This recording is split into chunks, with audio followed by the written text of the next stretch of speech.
What's up, everybody? Welcome into our noon show that's going to start here in a couple of minutes. And I'm live on location at JR Sports Bar and Grill today, and glad to be here, man. Randy, you and I feel like if I've been somewhere more on earth than Central Alabama Community College and my home, it's probably JR Sports Bar and Grill.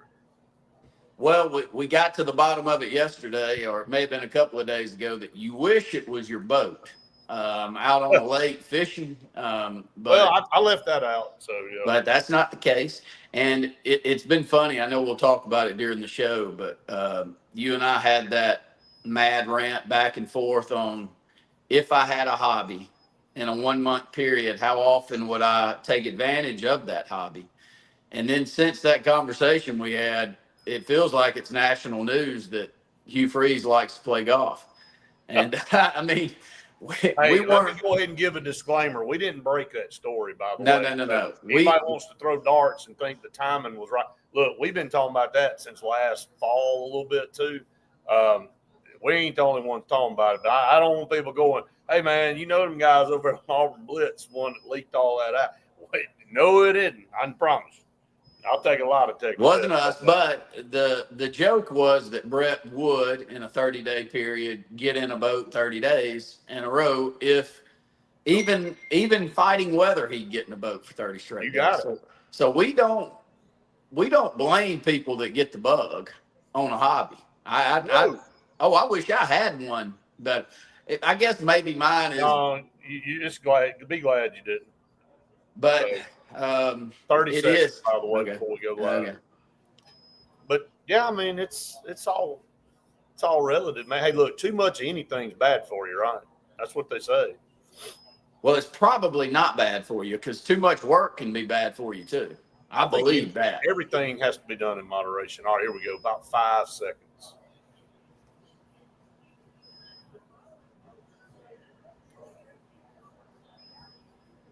Hello, everybody. Welcome into the Auburn Blitz, brought to you by Russell Do-It Center and Building Supply Stores, J.A. Smith Construction and Excavation, and Sensa Green for air that's cool and clean. Call them Sensa Green. Brett and Randy here with you. Randy from his office. I'm on location at JR Sports Bar and Grill here in Alexander City. Faith not able to be with us today. She had something come up at the last minute, and So I'm here at JR's, and, man, this is my home away from home. It's your home away from home. We've spent more time up here at JR Sports Bar and Grill than probably any other place on earth. Like you were just talking about, maybe outside of me being on a boat fishing or at our homes or somewhere. But I love JR's. Really appreciate their partnership over the years, 20-plus years going on with us and all of our programming, and we couldn't do anything without them. They've really been there since day one. Well, what are you going to eat today, Brett? I don't know yet. That is the most important question. You got that right, and it's all I can't, dude. I've been doing this so long, and you think it's you got your go-to chicken finger basket, which is, man, it's hard to beat. But then you got that mushroom Swiss burger that will call your name. You got those daggum good wings that call your name. You got the quesadilla. I just want to go on down the list of stuff. Well, here is, no matter what it is that Brett chooses. The JR sauce, there will be a full plate of JR sauce hanging out on the side, and then you'll look over there at him and man, I just saw you put about a quarter of that that entire sauce on that plate, Brett. Why in the world do you need more? Now look over there, and it's not just a couple of times. This is like 4 or 5 times. So there's I'm with sauce like some people are with a ranch, man. So some people would just take it. They take a bite of the wing and they just hold the thing up, squirt it in their mouth instead of waiting to put it on the wing. So, however you like to eat your wings or your chicken fingers or whatever, you need to come to JR's because they are phenomenal. So, just great people. Glad to have them. We'll continue to talk about them throughout the show. Randy had a good podcast this morning. I didn't have a chance to talk to you about this. Faith and I talked about it this morning, but the Nike contract starts in just a few days. July 1, Auburn officially turns over the leaf, so you can expect a lot of things coming out about, a lot of Nike ads and things coming out around Auburn here after July 1. And, the whole point of us talking about that this morning was to say, shaping the future. Well, this definitely doesn't hurt Auburn athletically, partnering with Nike. And then as I went back and read some information, it's one of the most lucrative Nike deals of any school. I mean, of course, Oregon probably has the best one, but according to this article, this is one of the largest, more lucrative Nike deals that have been signed to this point. So from a marketing standpoint, it's only going to help Auburn athletics. Well, I would guess so. That's a part of the overall deal that it feels like you and I have talked about more than I know enough about to add to. Remember back to Tony Barbee, he felt like not having that Nike logo was really holding them back in the basketball recruiting side. AAU was a big old question mark around that, Brett. And since then, Bruce Pearl has proven that it's not as big a deal as they thought. So I don't know. I don't know if that's as much as we make it out to be. I like Nike. I like the Nike brand. I like it more than Under Armour. I hope that it adds to the mix. Does it give Auburn a chance to have a reason to kind of mix it up a little bit from a uniform standpoint, Brett? Maybe. Alabama doesn't really. They tried the No. little houndstooth thing around the collar, and everybody got so dang bent out of shape and pissed about that. It went away. So, I mean, really, let me ask you, what do you think helps so much? The brand of Nike, the swoosh. I think being associated with Nike versus Under Armour carries a lot more weight in the athletic world and worldwide. With who? Like with the kids that you're with everybody. I just think everybody. I think the brand internationally is just so big. I'm not dissing on Under Armour. I like Under Armour stuff. I'm just thinking that from looking at a research standpoint, Nike is a marketing company. They're not an apparel company. I know they do apparel, but they are a marketing company first. And they set the bar when, if you took a poll and you asked people, what's your favorite shoe brand? What's your favorite athletic apparel brand? I would dare say 8, if not 9 out of 10 going to say Nike. Yeah, probably so. So maybe that carries some weight. You brought up a good point though, that I'm not saying that it's going to bring success to Auburn on the court or on the field. I'm saying that from a brand and a notoriety standpoint, I think it only helps. It can't hurt it for sure. But I do think shaping the future going in, this is a 10-year deal with Nike. Auburn stayed with Under Armour for 18. And I thought it was 18 really good years. I thought the contract that Auburn got at the time was really good. It was weird for me and you in our generation because all we had ever known was Auburn being associated with Russell Athletic. And so, when Auburn and Alabama both went away from Russell Athletic, it was weird. Georgia Tech, it was weird. So the day and age of Russell went away and what they were able to produce and compete with. So we had to pick another provider. And look, for 18 years, Under Armour has been a really good brand for Auburn. Auburn's done some really big things in those 18 years. Well, yes. I guess my head's just around how does all this play out outside of money. And look, I do like the product better. I do understand the marketing value. How they take advantage of that marketing value from a Nike standpoint, I don't understand. I'm sure that I can be explained and get it a little bit better, but I just don't think it's as big a deal as some others do. And then maybe it's because of what I do. I'm in the apparel business, and I'm so numb to what people like and dislike.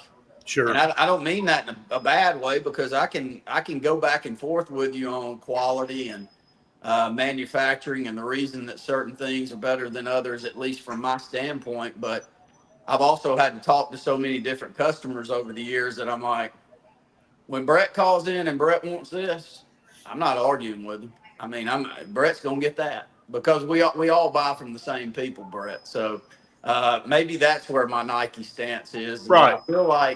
I feel like every brand now has some type of comparable garment. Some type of like if you call in, you say I want a Sporting Wick brand T-shirt it's not as tight fitting, Yeah. and it breathes well, and I can play pickleball in it or something. Yeah. I'm using because kids could care less if it's tight fitting or not. I mean, they're in the best shape of their lives. They want it to be tight fitting, but you get where I'm coming from. Right. Everybody's got one of those, They and do. a lot of them are And to made. be honest, A the lot of them are Nike, made all in the they do same. is put their logo on one of those shirts. A lot of them made in the same factory, putting a different logo on the back of it. Right. I mean, Under Armour was the best at that for a long time, of just private labeling goods and becoming that. So maybe I'm just numb to it, but I do. I like it. I know that it's a much bigger brand, but it goes to the point I brought up to you. Maybe that's the thing that would intrigue me more. I've never been one to just want to be blah when it comes to uniforms. Right. I mean, mix it up a little bit. Yeah, well, I'm not trying to be Alabama. If Alabama says that they have tradition and they don't want to change up the way that their helmet looks and their uniform looks, well, so be it. But hell, Auburn's not Alabama. I mean, why do we have to make the same decisions they do? I wouldn't mind swapping it up a little bit. And so, there's a great follow out there on Auburn Uniform Fan Base. It's a really good place. He does a tremendous job with that. And I don't want to say it. I think it's Clint Richardson, but I could be a little bit wrong. Boy, that first Auburn baseball uniform for Under Armour was ugly. Yeah. I'm just going to tell you. I look, he went back through the years the other day of the Under Armour, and that for good Lord, I thought. Isn't that a great follow, though? It's a very interesting social media outlet for someone just to be that engaged with, enough to care, enough to put that much out there. But I wouldn't mind seeing us mix it up. Would you?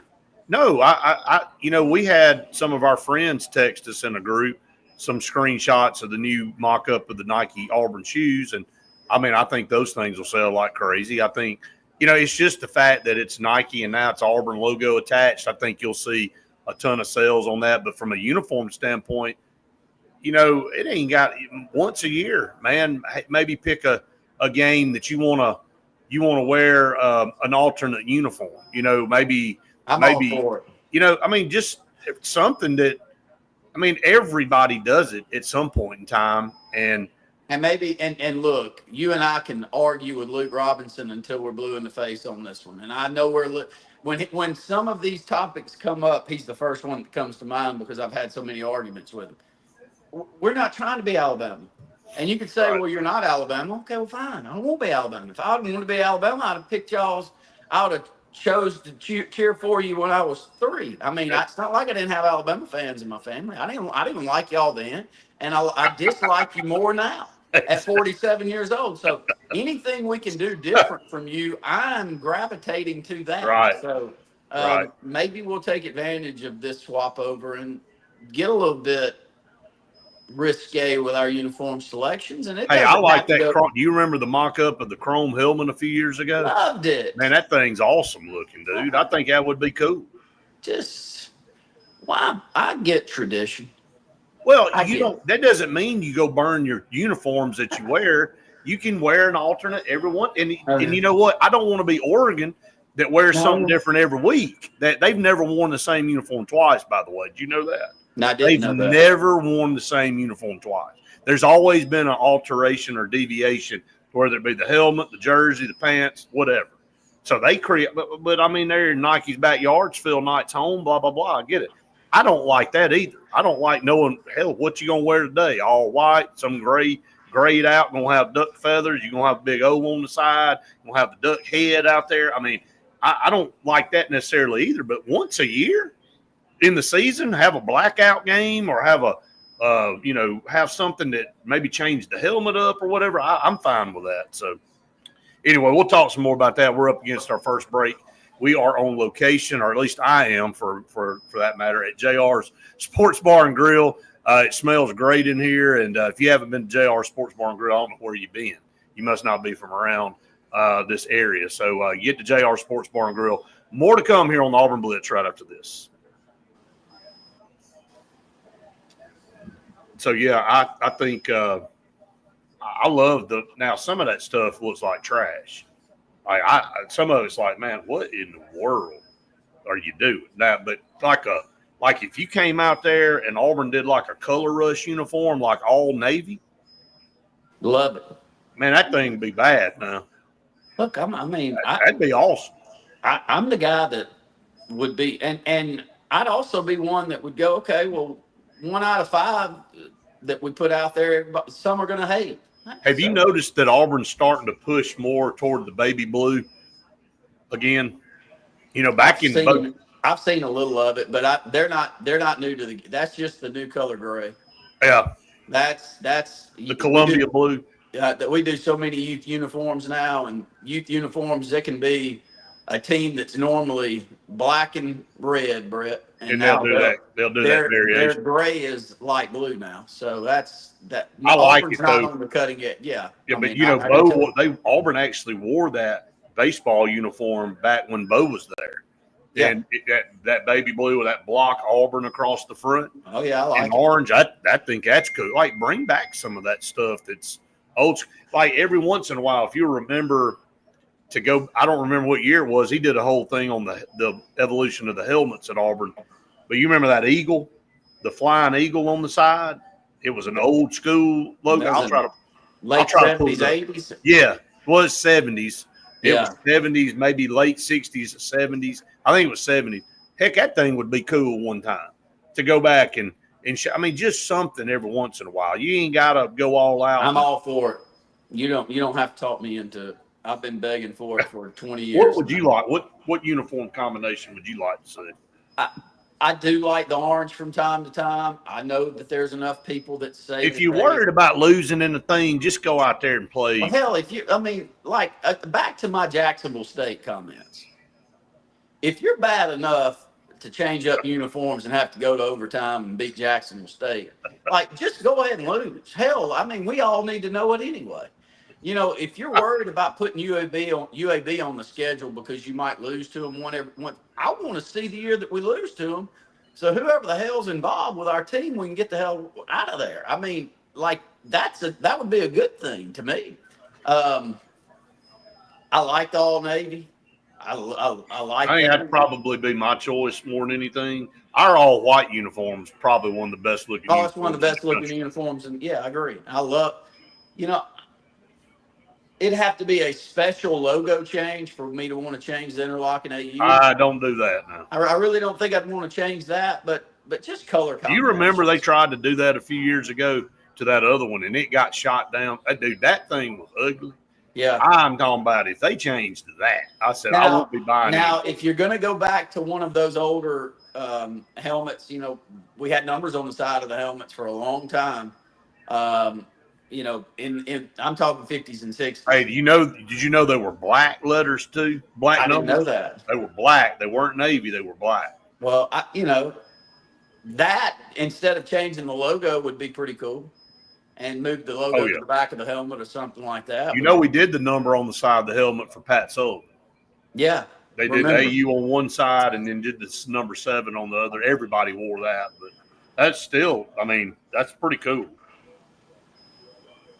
I'm trying to pull up, and again, we're on break, by the way, for our TV show. We'll be back here in just a little bit. But here we go. Here's the story behind the numbers. You can go to Auburn uniforms so we got 30 seconds. I'll come back and talk about that. Yeah, make sure to give him credit, Brett. Oh, I am 100%. As much as you can, because my eyes, I love history anyway. So anything like that intrigues me. You need to go read this because he did the whole thing through pictures. I'll talk about it here. I'll show everybody a picture of it here in just a minute. You got 5 seconds.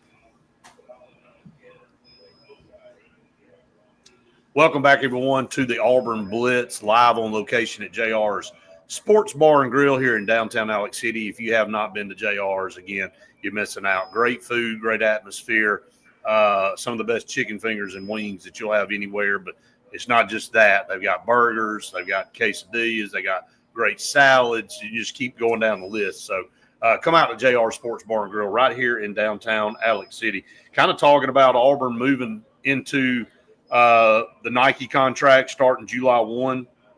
You brought this up in the first segment, Randy. Go to Auburn Uniforms on Instagram, and this guy does a tremendous job. But there's a story on there about, I know it's backwards as you look at it right there, but the great story behind Auburn's helmet numbers. And as I read that, it talked about how they were black, and they were really the first. Auburn was one of the first teams to do the numbers on the side of the helmet, and it just tells the entire story. But I'll give a little bit of it away. The company that printed the numbers printed the same, that they were the ones that printed the numbers that made up the interstate signs. So when you look at those numbers, they're the same font. So the same font that you see on the interstate road signs are the same font that Auburn wore on the side of their helmet. Okay. So really cool. And just a signage company that printed that vinyl out and put on the side of the helmet. And I do like the fonts there. There's your. I mean, I love the power swoosh on the way back. Yeah, as right. Drops that. As I drop my phone on the computer, but yeah, I mean it's pretty cool though, really. It's a different look. Yeah, I agree with you. But go check that out. We're just trying to kick it around. Auburn will be moving into that contract July 1, so just expect a boatload of ads and things to be coming out when July 1 hits with Auburn. And I think a lot of people are wanting to see if there will be some concept designs, behind, just the traditional uniform that Auburn wears, on the road and at home. I think there will be. I'm hopeful for it. I think it's a good excuse to. When you mesh up with Nike again, it doesn't mean you have to, because Alabama hasn't, but plenty have. And I just think Auburn's at a time in their football program where you can say, I want to live in tradition. But hey, we ain't had a winning season in 4 years. It's time to flavor this thing up a little bit. And we're all proud of our tradition at Auburn, and we are a top 15 program nationally, and we do have one of the best fan bases in the country and one of the best home venues in the country. But it's like everything else, Brett. It gets a little dull after a while, and so I'm all about spicing it up, and I think that this new brand with Nike coming on board may be a good reason to do that. Well, you segued into something really good there. Top 15 program nationally, historically. Hadn't played like that in a while, but Auburn sells out their season tickets for the third consecutive year. 63,500 season tickets sold out. They obviously leave tickets for mini books, for people, some singles. And then, of course, the students take up a large portion, so they don't count that. But 3 years in a row now. So you talk about loyalty. And I said that this morning on the podcast after you had gotten off. There ain't a fan base anywhere in the world more loyal than Auburn fans. You can just go find somebody and show me somebody that's more loyal than Auburn fans. Well, I'm one of those, and our businesses down here, I'm not going to say how many we buy, but we buy a bunch of them, and a big block of tickets every year. And I can tell you what our conversation is. We want to, first off, we enjoy the atmosphere. We're all Auburn people, and we love the environment around. But we don't want to lose access to tickets when this thing does turn around. Because if you look at basketball, Brett, you look at basketball, and I think you and I had this talk with Justin maybe a month or so ago, of when he originally started getting season tickets, what he was paying in comparison to what he's paying now, and it is night and day. But you ain't got no choice if you want to keep them. And the only way that my family and I get priority to some basketball tickets is because of Justin and his access to season tickets and access to some tickets that aren't necessarily during SEC time. Right. They're not the prime tickets, but they're the 8 o'clock games 4 or 5 times a year that don't sell out, but we're proud to have them because it's a tough get. But back to football, I mean, we are a passionate fan base that would like to see this thing turned around and expect our coaches to work their rear ends off to get this thing turned around. And when questions arise, not only locally but nationally, on how much effort you're getting on the recruiting front right now in comparison to other years, it's going to perk you up, and it's going to make that conversation a little more heated than it probably would be if you were winning football games. But we deserve better. Well, I mean, it's just that simple. Auburn football fans deserve better than what we've gotten for way too long. You can dislike what I say. You can say, well, Randy, it's easy for you to say because you're not part of the ones in administration and leadership. I'm just telling you as a lifelong fan that if you would have told me in the 80s that our football program would have dipped to where we are right now, I wouldn't have believed it. I didn't see it. I didn't see a time where beating Georgia would be as big a deal as it is right now. I mean, if we beat Georgia next year, it's going to be like, throw a party, bum rush the field, pull the field goals down and take them out. It'll be a lot more expensive to do it this year. Well, but still, that has, if I told you that 20 years ago, you go, just like, another win over. You're like, would we really run the field? We don't rush on the field for Georgia? So, You're darn right. We will now. But it's gotten that far away from us, and I'm not proud to say that, but it's the truth. Oh, it is. Well, we'll keep that discussion going. We'll take some comments when they come in, or as they're coming in now. But we got to get the break. We're on location here at JR Sports Bar and Grill, downtown Alex City. Love our partnership with them. Been around for a long time here in downtown Alex City. Come check them out. Stay tuned. More of the Auburn Blitz right after this. Heck, man, there's some schools out there that they have 9, 10, 11 win seasons. They look up in the stands half empty, like Miami and stuff. We deserve better. That's right. I mean, we show up when everybody's terrible. So Steven said, did you catch all those bass on Lake Martin? What's your personal best? I guess you're referring to my room that I normally do my podcast, Steven. Yeah, most of those came out of Lake Martin, actually. My personal best bass overall or out of Lake Martin, it's different. My personal best out of Lake Martin's right at 6 pounds.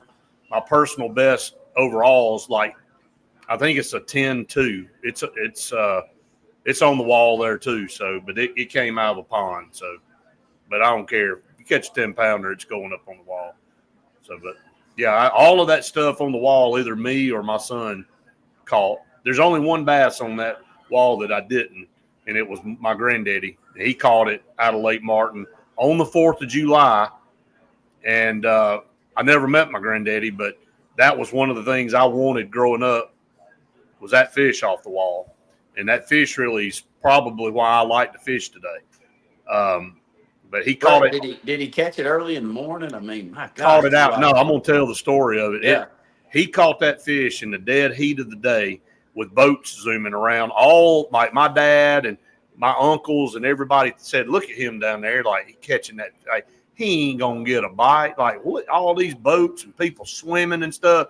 And he catches an 8-pound largemouth out of Lake Martin. Like, he started hollering. They tell the story. He started hollering, I got a big one. I got a big one. And on 4th of July. Wow. I can't remember. I think it was like I want to say 1971 or 72. Maybe a little bit before then. I'd have to pull it up. So it's written on the back of the plaque of the mount. So that's a pretty special fish. Who mounted it?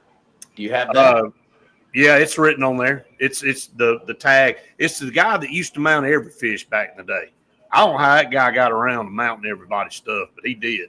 And I can't remember. Somebody probably watching knows who it is, but he put his tag on all those plaques. And but yeah, it's pretty cool, man. That fish has definitely a story behind it. Probably ain't catching that on 4th of July on Lake Martin now. No. That ain't happening. Not without it being real early in the morning, Brett. But, yep, you can. You can catch a real good one early in the morning. But, man, if you're fishing on Lake Martin in the summer, if you ain't off that water by 8 o'clock, you're crazy. Yeah. That's when I stop seeing them. Yeah, there's no need. But I'll see them up till then. The way I fish in the summertime, back when I used to fish, still got a boat, but I'd get up I know people are going to think I'm crazy, but I get up at 1 or 2 o'clock in the morning and fish the pier lights and then up to topwater bites at 8 o'clock, and then I can get off the water and come home. So that kind of shifts your fishing day into the night and the morning. So Justin said that you're a fishing expert, Randy. Well, So, I've always been called a lot of things, but hunting and fishing expert were not two of them. Stephen, appreciate that, man. Yeah, it is awesome. I never got a chance to meet my granddaddy, and my mom tells me I got my love for outdoors from him. So, PJ said with the NIL and transport portal, what is the future of designing? It must be signing day when you have these two things. We talked about it. Yes, talk about it. Go back Yeah. to who you've seen for the TV side, I Brett, will. in the last week. PJ said, when is it a good time to go fishing, mornings or afternoons? Late afternoon into night to fish some pier lights, or in the morning, early morning, a little bit before daylight into, like I said, about 8 o'clock. So, all right, we got about 25 seconds. I can still talk about fishing. I just don't know how anymore. Just have somebody else give me a fishing report.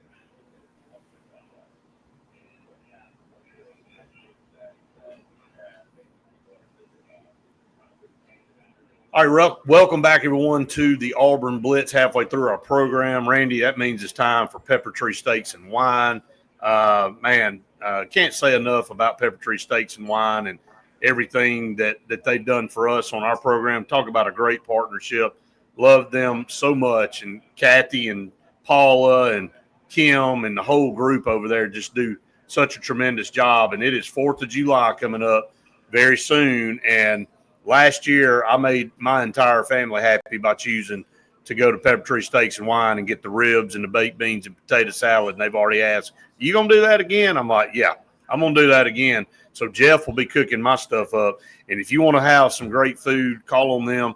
The pre-cooked #1, either 6 to 8 or 10 to 12 people, ribs, baked beans, potato salad, or you can do the Boston butt baked beans, potato salad, anywhere from $70 up to $180, and that would feed 10 to 12 people. So go do the math on that, and it's cooked for you. You ain't gotta make it and do all that. $180 out the door feeding 12 people, man. That's pretty good. Good luck with that. Go to any fast food restaurant with just you and a couple of kids, and $40, man. It is now. I mean, it's wild. The way things have changed over the last 5 years, I think, has been a massive difference. No doubt. So check them out. They also have the burger boxes, the Kaneka steak burgers. You can get, man, you can't go wrong with any of that. But Pepper Tree Steaks and Wine in Montgomery and in Auburn, go check them out.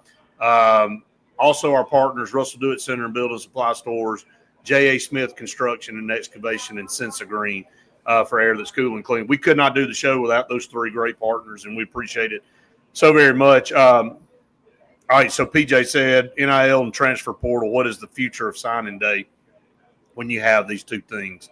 Right now, you sign in December, and really that's become the prominent signing day.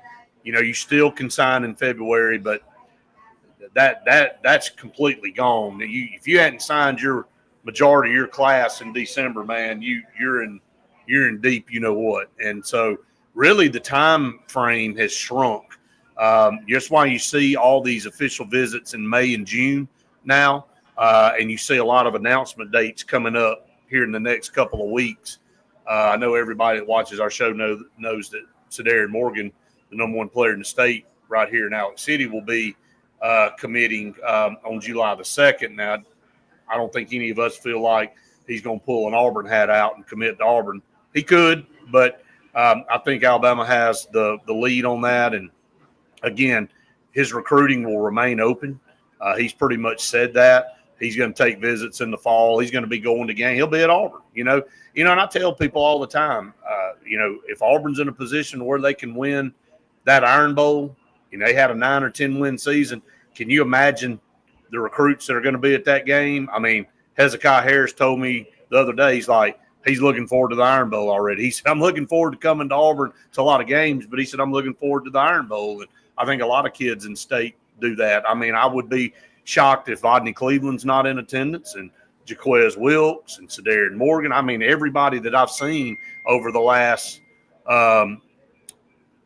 couple of months with Faith, everybody going to be in the stands for that game. And so can you imagine if Auburn wins that game and puts themselves in a position to go to the playoffs? Going to change some minds, man. It's going to change some kids' minds. So got to win some games, got to do some stuff, but there's the whole time frame's changed because the way the signing day has been moved up to December. Well, let me see if I can spin that conversation also in the way that you and I went maybe last week. And that's, just questioning whether Auburn is changing philosophies after a couple of years of high school recruiting for Hugh Freeze. And Brett and I were real intrigued a couple of years ago on which philosophy was going to work, Hugh Freeze or Lane Kiffin. Lane Kiffin has recruited high school, but he's also gone out there and had plenty of money and plenty of time to look for the top transfers and try to get one of the best transfer classes. And that has felt like it's worked out in his favor. I mean, look at the records for Ole Miss compared to Auburn over the last 4 or 5 years. And you can argue however you want that Auburn's got a better program than Ole Miss. Well, you can't make that argument and make it sound legitimate over the last 5 years. It just doesn't. It doesn't hold water. And so I question a little bit of what Auburn's doing. I'm not trying to give us a pass on the high school ranks because it is concerning. Brett and I talked about it this morning. He's been all around this state. He's got a couple of more to see, but he's spoken with 7 or 8 of the top 10 recruits in the last 2 months. And best case scenario, last year Auburn finishes with, I think, 9 out of the top 11 recruits in the state. That's right. That's correct. This year, if Auburn gets 2 or 3 of the top 10 at this point, would probably be good.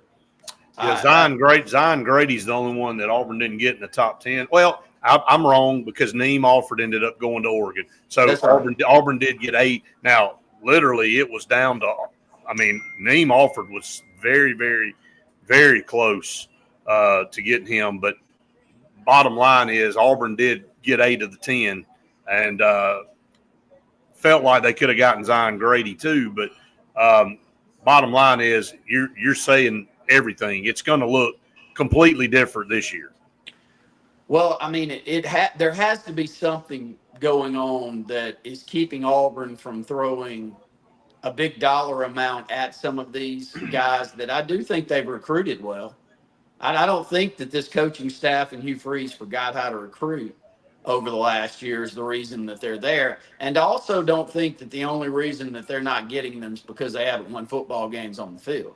I think there's enough to sell at Auburn the same as Florida State is right now, that if you were throwing the dollars around out there, you'd get your fair share because you can get them to buy into what you're selling.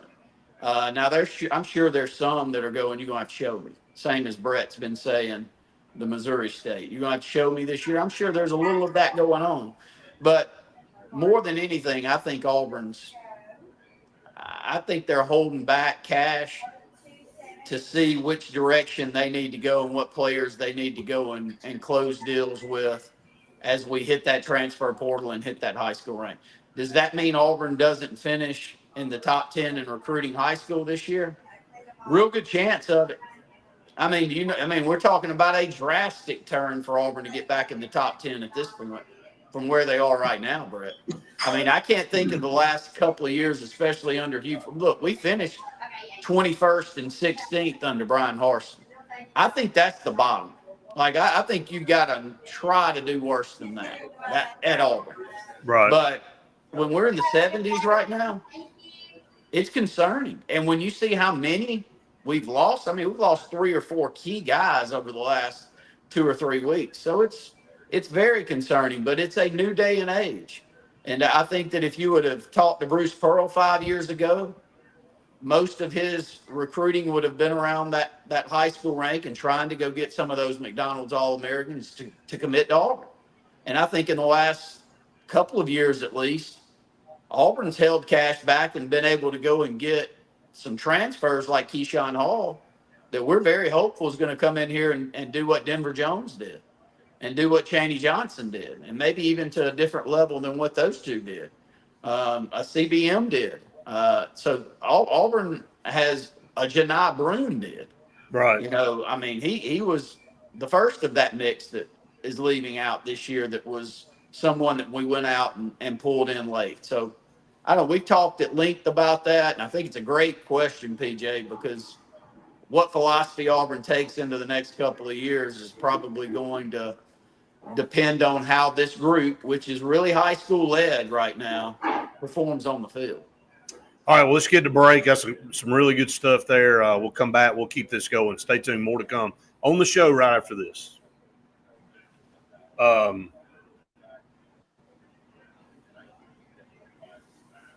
Here's my take on that, and I think you'll agree with me. May not get back to top 10 with this group, but if you got back to top 15, top 20, and then you went out and signed a top 5 transfer portal class to go with it, you can make up some ground there. I think you're right. I think you drifted down to the point now it's going to be hard to get back maybe into a 10. We could be both wrong on that. We don't know. I don't look at it enough to know the 7 or 8 guys that you would have to close on that Auburn's still in on to get you to that level. Let's just play hypothetical for a second. If Sedarian commits to Alabama and Auburn has a good year and blah blah, and they get the money right, and he flips to Auburn. Well, there you go. If Auburn lands Tank Jones, okay, there you go. If you get, somebody like and it's all hypothetical, people. So don't hold me. Don't say Brett said we're going to do this.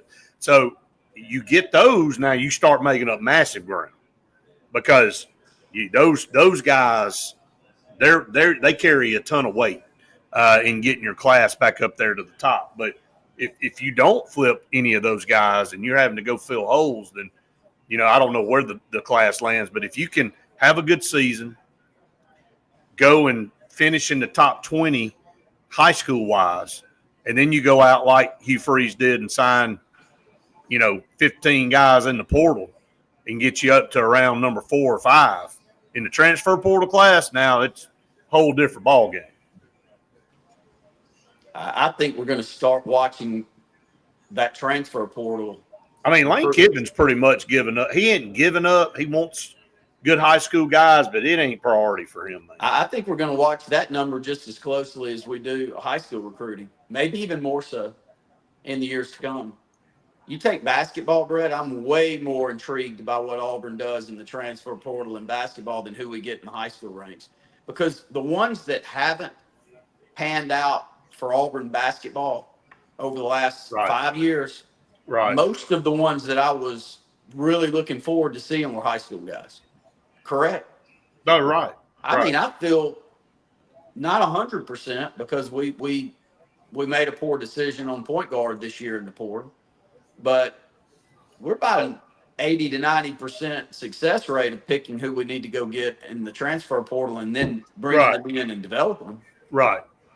I mean, how many of them have not panned out to the level that we had hoped? And how many of them panned out way better than the level we hoped? Janai Broom, there's no way you could have guessed that you were going to have. No, you didn't know he was going to be a national player of the year candidate. So, Ed said if Auburn wins 9 to 10 games and has a 1-year NIL deal of $1.5 million, and Bama has a 3-year $6 to $8 million deal for Sedarian, can we still land him? No. Are you asking me? I'm just saying what Ed said. What do you answer to that, Brett? Here's my deal. Something we ain't really talked about. From a sheer number, it's a no-brainer. Okay, so it's a no-brainer. I think a lot hinges on what Alabama does this year too. Like we're just assuming that. I think a lot of people just assuming they're going to cruise right on back in the playoff. Look, man, they should have probably made it last year. He won 9 games, but there could have been 2 or 3 more that that South Carolina game was they were fortunate. Again, I know the ball bounces both ways. They won the game, period. And then there were some they lost. But there's definitely pressure on Kalen DeBoer to get Alabama to the playoffs. And if he were to somehow go 8-4 this year and miss again, it changes the mentality of what some of those kids are thinking about them too now. I don't think it changes the mentality enough for us not offer like money. Now, I think it have to be equal money. No, I'm not saying that, but I'm talking about reasonably like money. no, you got to be in the ball game with somebody. And they got to want to be there. I question whether we're doing that right now. I don't question whether we have the money on the sideline. Can we do? Will we do it in December when some of these other deals maybe don't pan out? Okay, so that maybe we're in better shape. Maybe we're in better shape than maybe some of them. All right, here we go. Welcome back, everyone, to the Auburn Blitz. Couple segments left in the show today. I am live on location at JR Sports Bar and Grill here in downtown Alexander City. And if y'all know me and Randy, that the food here is phenomenal. We try about everything on the menu. What's your favorite thing on the menu? Oh, gosh. Chicken fingers dipped in mild sauce. Can't go wrong with that. Mushroom Swiss burger. I only gave you one option. I can't. You naming the whole menu like I did. The rooster salad. Can't just pick one, guys. Say it just tells you. I mean, so what we normally do is we come in here and we'll mix it up a little bit. But if you had a go-to, it's hard to beat that wings. The fingers dipped in mild, man. That's some fine stuff right there. That's what you're going to get for lunch. Hey, is that what Cousin Hetty said? That's some real good stuff, Clark. So, it's some real good stuff. Come on over. Yeah, you probably talked me into that today. But, come to JR Sports Bar and Grill. Again, we can't thank Russell Do-It Center and Building Supply Stores enough. 9 locations in Central Alabama for all your home building supply needs. Check them out. J.A. Smith Construction and Excavation. No job too big or too small, residential, commercial. They'll come out and do the site prep work for you, get you ready for your project. And then Sensa Green for air that's cool and clean. Call them Sensa Green. They are ripping and roaring. Big time, saving people thousands of dollars on new installs of carrier units. I know you started out this morning, Randy, on your way to work, seeing a Sensa Green van going up 280. So, it's good to be partnered with all these guys.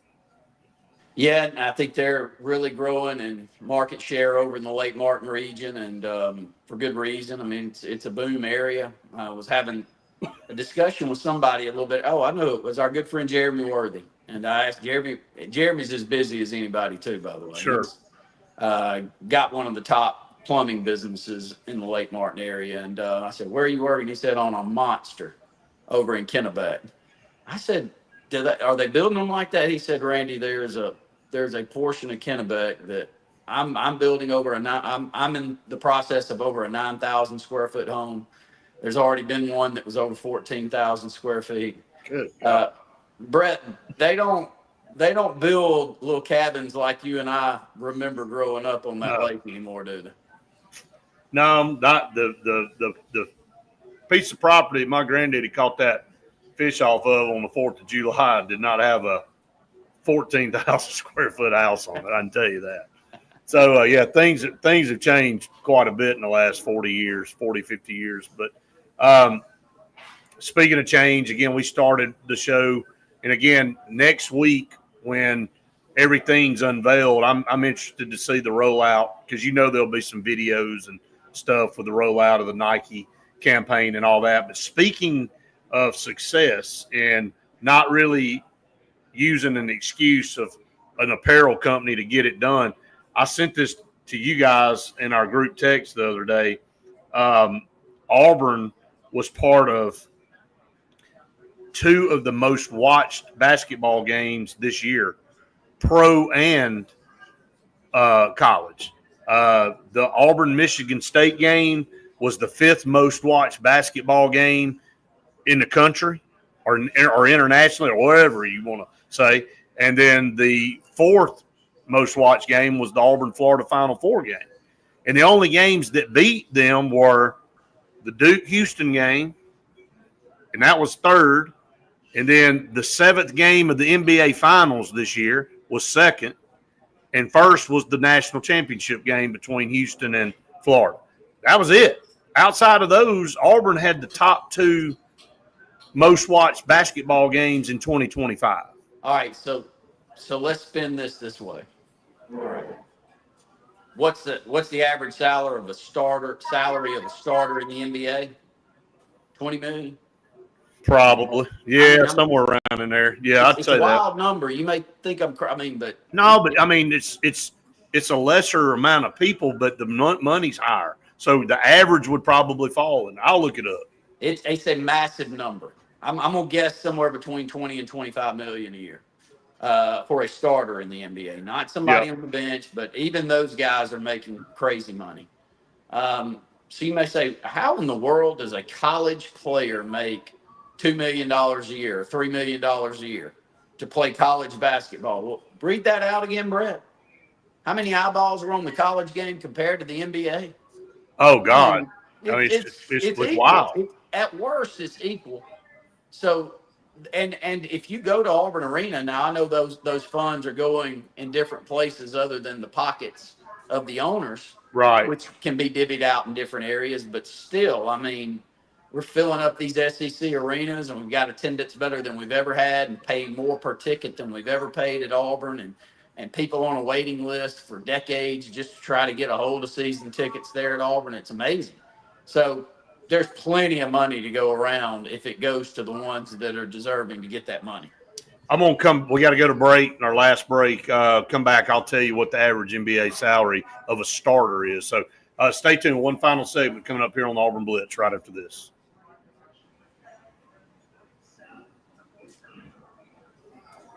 How much? You gonna wait and tell? You want me to tell? I'll tell everybody online, and then we'll come back for TV. 11.8 million. Okay. That's still high. Well, That's average now. Well, it's those rookie contracts that are Right. bringing that one down. I mean, Yep. if you took those first couple of year guys out of that mix, anybody Oh, that's left it'd be up there. I'm trying to look. Yeah, because it says rookie salaries are determined by draft position. So, Brett, did I see a number that Cooper Flagg made on NIL at Duke in the 1 year that he was there was over $20 million? that's right. Right. Hell, last night was probably a letdown for him. I mean, I hate to be that way, but it probably was. It's wild, man. They're off guard for Duke and all his brothers there. I'm thinking to myself, Con Knippel, yeah, I mean, he was there. they're gonna do this.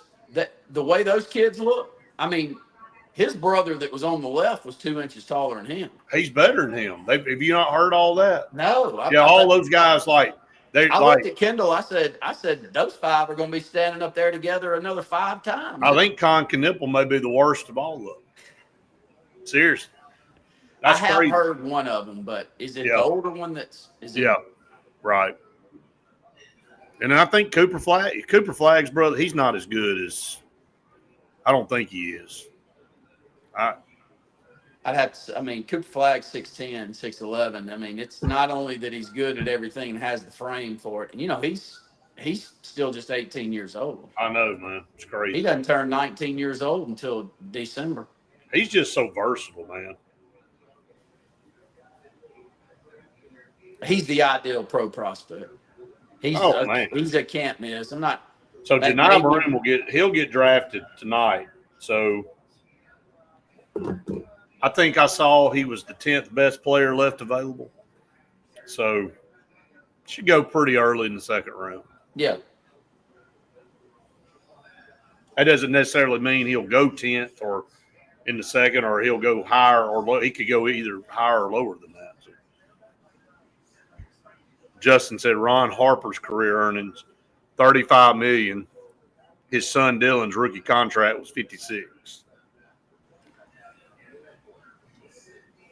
Ron played 15 years and how many titles? Yeah, was he on all those Bulls? He wasn't on every one of those. No, Bulls. not all of them. He's probably on 3 of them, wasn't he? He was on 3 of them. Did he win a title anywhere else other than Chicago? I don't think so. He may have it. Did he not end up at the Lakers at one point? He may have.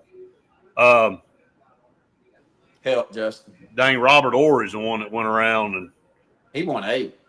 Well, he floated from San Antonio to Houston to he made it count. There ain't no doubt about it. All right, guys, one segment left here at JR Sports Bar and Grill. Can't thank Audra and Chris and Matthew and everybody here enough, man. They truly are family to our programs and been so really, really good to us and believed in us way back when we started everything. So they've been rocking and rolling right here in this location for 27 years now going on. So can you believe it's been 2 years since their 25th anniversary? No. Dang, man, I'm telling you. Rocking every time you say that, I look at the two of us on the screen, and it becomes more apparent that those 2 years have gone by. You say, yeah. That and a lot of other stuff's gone by. Oh, man. Ain't no doubt about that. So we should be back here in just a second. Just said Lakers champs in 2000 and 2001. Ron Harper was part of that. So he won 5. So that was 5. Oh, Harper. He wore the Jordan 11s more than Jordan did. A little fast fact there for you.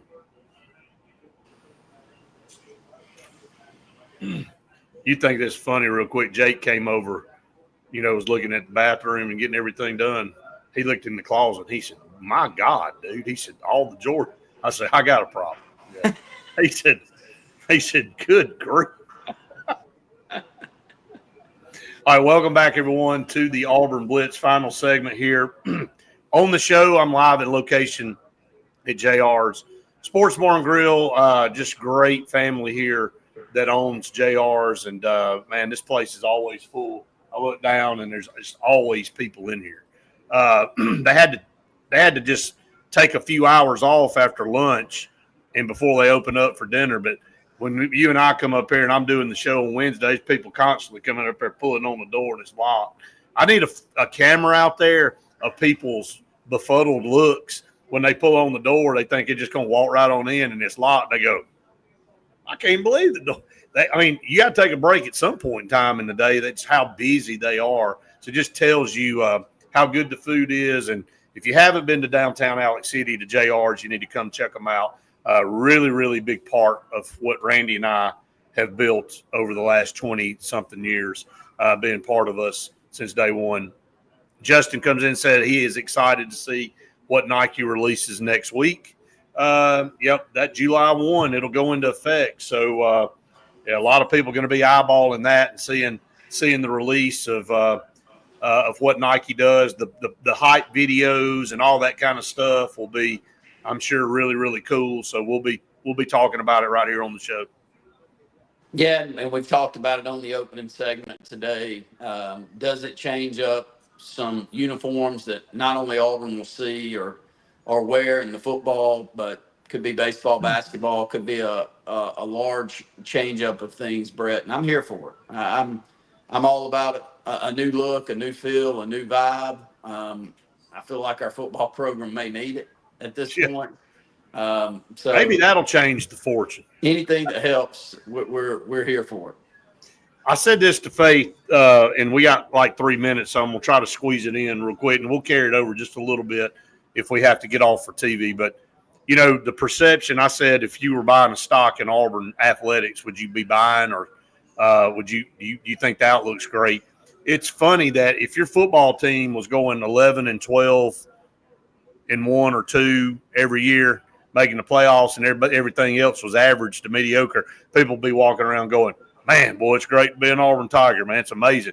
But your basketball team's been to 2 Final Fours since 2019. Your baseball team's been to a couple World Series. Your softball team is on the rise. And, gymnastics has done crazy things.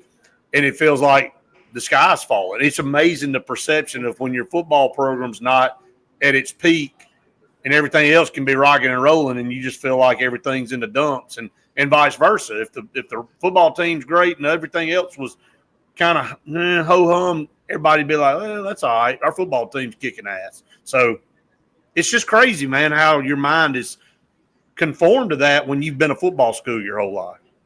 Well, it feeds everything else. Yep. And, I know that the funding opportunities are changing somewhat.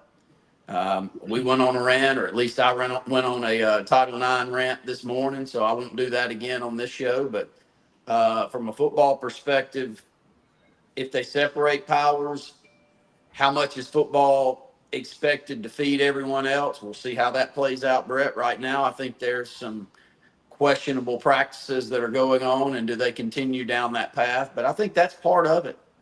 I think even those fans like us, we feel that way because it's what we're most passionate about in the South is our football. But I Right. also think that the administration and the leadership understand that if you don't have a strong football program, it's going to be really difficult to sustain success on all of these other fronts too, because you need that cash flow to come through to be able to do the things that keep you up to that level. I mean, you can be a shot in the pan, and then next thing you know, you're down in the cellar again. I don't think Auburn's going in that direction, but my gosh, we got to figure this football thing out, and I'm hoping it's this year. All right, that's going to wrap us up for TV here. And I, again, want to thank JR's for allowing us to come in and be here on location. Come check out JR's. They're great and wonderful, and I can't say enough great things about them. I'm about to eat some of these great chicken fingers, too, so that's going to be even better. But thanks to Russell Do It Center and Building Supply Stores, J.A. Smith Construction and Excavation in Cincy Green for air that's cool and clean for allowing us to do the show each and every day. All right, we'll be back with everybody in the morning for another edition of the Auburn Blitz podcast. So we hope to see all of you there bright and early at 8 o'clock. For Randy, I'm Brett saying we've enjoyed it. We hope you have. See you next time. All right, everybody. I'm going to wrap it up here again from JR's. Anybody got any comments or questions? Throw them at me real quick. And then, again, if you have not subscribed to our YouTube channel, please do so. We really appreciate that and helping us grow and spread the word for us. So we do have some new swag that'll be coming out that we're designing. We'll throw that out kind of in unison with the new Nike stuff with what Auburn is doing. We're going to do some new stuff for Auburn Blitz. So again, some new designed hats, maybe some new designed T-shirts and pullovers and some things. So, hey, I do want to say our website is up. So go check our website out at theauburnblitz.com. Theauburnblitz.com. That's another way that you can tune us in each and every day if you're not looking at us on YouTube or Facebook or through TV or whatever it is. You can go to our website and you can pick us up there as well. Direct links to our social media outlets and everything. Find out a little bit about us some more. So hopefully have a merch store up there so people can order some stuff if they like it and they can get it. Yeah, Justin, no kidding. Faith did a really good job getting that put up, and really appreciate her. Appreciate your guidance too, buddy, on that, helping us out. So, all right. Well, I'm going to sign off again. It's been great. We'll be back in the morning for the Auburn Blitz podcast and, of course, back at noon for the Auburn Blitz show like we are here today at JR's. Again, Faith had something come up, semi-emergency, so she couldn't be here today. But, again, we appreciate all of you guys that tuned us in. And, again, we'll be back with you in the morning. So I hope everybody has a good rest of your day and a big old War Eagle to everybody out there.